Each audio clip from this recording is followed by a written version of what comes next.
Pengembara sunyi yang paling menggetarkan bukanlah yang berisik dalam keramaian, tetapi ia yang melangkah dalam diam, teguh dan penuh dengan tujuan. Kesunyiannya bukan tanda ia membenci manusia, melainkan karena ia tahu dunia ini bukanlah panggung untuk mencari muka. Ia tidak haus sanjungan, tidak lapar pengakuan. Yang ia genggam hanyalah satu, yaitu misi suci di dalam sebuah kehidupan. Ketika banyak manusia yang sibuk dengan gemerlapnya dunia, justru ia memilih untuk diam. Ketika dunia riuh dalam hingar-bingar, ia lebih memilih untuk berpikir. Dan tatkala saatnya tiba, ia bertindak dengan kejernihan hati, setenang samudera yang menyimpan rahasia di dalam sebuah kedalaman jiwa. Bagi pengembara sunyi, kesendirian bukan kelemahan.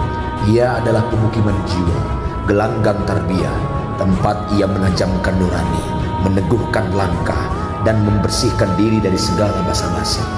Belajarlah berdiri sendiri, sebab mereka yang tidak gentar di dalam kesunyian adalah insan yang paling kokoh dan paling sulit untuk dijatuhkan.